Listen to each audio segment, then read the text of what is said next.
Here are two containers. They look identical. Both are labeled Greek yogurt. I paid $7.99 for one and $1.50 for the other. The texture is the same and the protein content is nearly identical. Both have live cultures. The only difference is what's written in the fine print, and the fact that manufacturers are counting on you never reading it. So, let's figure out why I don't buy Greek yogurt anymore. 5 companies control 63% of the American Greek yogurt market. Danone, 26% through Oikos, Activia, and Light and Fit. Chobani, 13%. Yoplait, acquired by the French company Lactalis in 2023, 11%. Fage, 7%. Siggi's, 6%. But these are just sales figures. They tell you nothing about what you're actually eating. So let's open the ingredient list. Starting with the simplest case. Chobani plain, pasteurized milk, and 5 cultures. If you've been buying this one specifically, you were getting exactly what you paid for, but take the flavored line from the same brand and the ingredients change. Chobani Zero, sugar already contains allulose and stevia leaf extract. Same logo, different product. That's not necessarily bad, but it's no longer the same yogurt. It's a product with a specific purpose for a specific audience. If that's not what you're looking for, don't overpay for the name on the package. Fage Total. Milk, cream, 5 cultures. No thickeners, no stabilizers. The simplest ingredient list of anything on the shelf. And the most expensive. $7.99 for 32 ounces. Fage genuinely strains using the traditional method, and you feel it in the texture. But buying it every day adds up to over $2,000 a year on yogurt alone. Now Yoplait Greek 100 protein strawberry. Reading the ingredients in order: skim milk, then a fruit blend of strawberries, water, fructose, sugar, modified cornstarch, pectin, guar gum, and 10 more items after that. Yogurt cultures appear 9th on the list. After starch, after pectin, after gum, and ingredients on a label always appear in descending order by weight, meaning there is physically more starch here than cultures. Starch and gum do one thing. They simulate thickness. Real Greek yogurt is thick because the whey has been drained out of it. Yoplait is thick because thickeners were added in. That's faster and cheaper to produce. And that's what you're paying $5.50 for. Oikos Triple Zero deserves its own breakdown. The packaging promises 0 added sugar, 0 artificial sweeteners, 0 fat.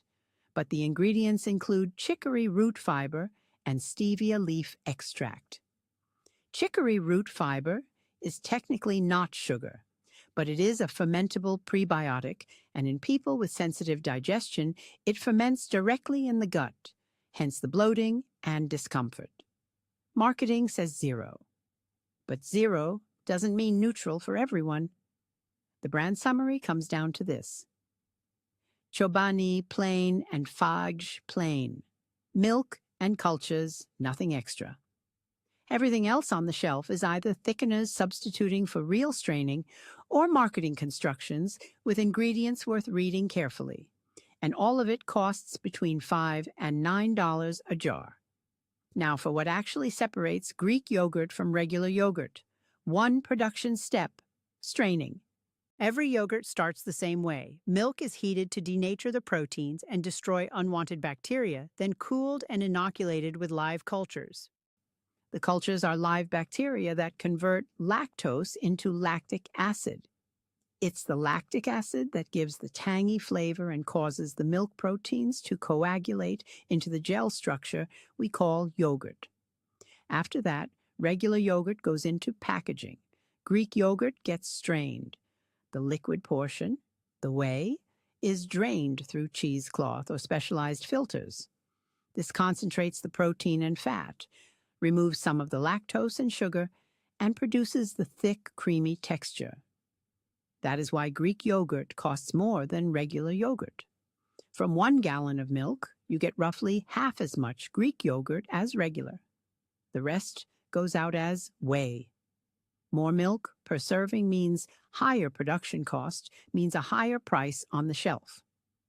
The manufacturer pays for the milk. You pay the manufacturer. When you make it at home, you pay only for the milk. Before getting to the recipe, one detail that causes most people's first attempt to fail. The starter yogurt packaging must say, contains live and active cultures, not just yogurt cultures. Specifically, live and active. Some brands heat treat the product after fermentation, pasteurization, to extend shelf life and make the product more stable during transport. This process kills the cultures. Those packages say, does not contain live active cultures. That yogurt will not work as a starter. The cultures are gone. There is nothing to ferment the milk. Chobani plain and Fag plain work. Most flavored varieties do not. Not because they're bad, but because they're produced using a different process. There is another mistake almost everyone makes: adding the starter to milk that is too hot. Cultures are living organisms. At temperatures above 125 degrees Fahrenheit, they begin to die. At 140 degrees, the process is irreversible. The milk must cool to 110 before the starter goes in. Rush this step and add the starter to milk that's too hot, and you'll have a very expensive warm liquid that will never become yogurt. A third mistake is straining warm yogurt immediately after fermentation. The gel structure hasn't stabilized yet. Pressing it through cheesecloth before it cools breaks it apart, and the final texture becomes grainy and uneven. Refrigerator first, straining second. None of these mistakes are about technique. They're about understanding what's happening inside the jar. Once you understand it, you don't repeat them. So let's get to the recipe. 2 tablespoons of starter yogurt per 1 quart of milk. That is the only ratio you need to remember. Choose whole milk. It gives the thickest result with the least effort because fat stabilizes the gel structure during fermentation. 2% works, but the texture will be lighter. Half and half produces a yogurt so thick it resembles cream cheese. If that's your goal, this is your option. Skim milk works technically, but you'll need to strain longer to reach the right consistency. Heat the milk over medium heat to between 180 and 190 degrees Fahrenheit, without a thermometer. The milk should be steaming and showing small bubbles around the edges of the pot, but not actively boiling. If a thin skin forms on the surface, you're close to the right temperature. Remove it with a spoon. It won't dissolve evenly into the finished product. Take the pot off the heat and cool to 110 degrees. The fastest method is to set the pot in a bowl of cold water and stir every few minutes. A thermometer makes this step easier, but isn't essential. Milk at 110 degrees feels warm and comfortable to the touch, but doesn't burn. Measure 2 tablespoons of starter into a separate bowl. Add a few spoonfuls of the cooled milk and stir until smooth. This is tempering. It equalizes the starter's temperature before it goes into the main volume, preventing localized overheating of the cultures. Pour the mixture back into the pot, stir, and ladle into clean glass jars. Try not to touch the inside surface of the jars with your hands. Skin always carries bacteria that can compete with the cultures during fermentation. Now, incubation. The cultures need warmth and stillness for 8 to 12 hours. The ideal temperature is 110 degrees Fahrenheit. You don't need any special equipment. The simplest no-equipment method: wrap the jars in towels and place them in a large pot or insulated bag. Seal it. Warm milk in insulation holds its temperature long enough. If the house is cool, place the jars in a pot. Pour 2 centimeters of boiling water from a kettle around them and close the lid. Top up with hot water every 2 to 3 hours, and the temperature will stay stable throughout. The oven method. Turn on only the oven light, not the heat itself. Most ovens with the light on hold a temperature in the range of 80 to 90 degrees. That's below ideal, but fermentation will happen, just more slowly. And the result may be slightly thinner. If your oven runs below 80 degrees, add 2 teaspoons of dry milk powder to the batch before fermentation. The extra milk proteins compensate for the weaker temperature and give a more stable result without changing the flavor. If you have a food dehydrator, 110 degrees, 9 to 12 hours, and you don't have to think about it further. 8 hours produces a mild, gentle flavor. 12 hours and beyond gives a tangier, thicker result.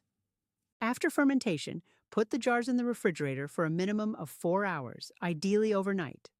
Freshly fermented yogurt is still warm, and the gel structure hasn't finished stabilizing. Straining before cooling always gives a grainy result. Cooling completes the work the cultures began. After cooling and straining, line a colander with 2 layers of cheesecloth with plenty of overhang. Set it over a deep bowl. Spoon the yogurt in gently and don't stir. The gel structure needs to stay intact because that's what ensures even straining without graininess.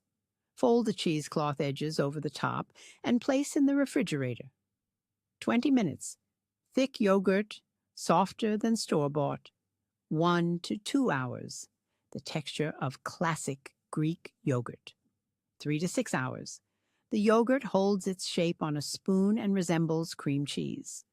If you don't have cheesecloth, unbleached coffee filters layered overlapping in a colander give the same result, just slightly slower. The liquid that drains out is whey. Don't throw it away. It contains dissolved whey proteins, B group vitamins, and minerals. Add it to dough in place of buttermilk, into soups, as soaking liquid for grains, as a starter for vegetable fermentation. It keeps for 3 weeks in the refrigerator. Now for what store-bought yogurt can never give you. Yoplait strawberry contains natural flavor and vegetable juice coloring.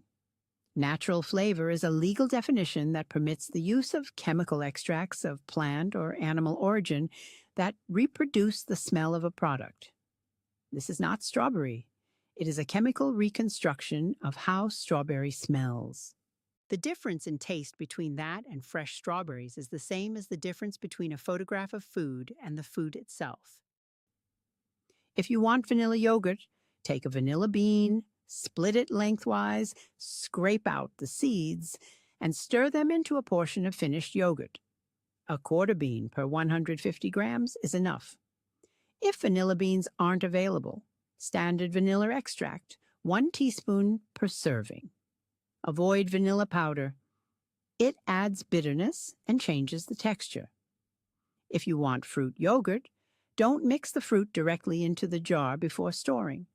Fruit releases liquid and thins the texture.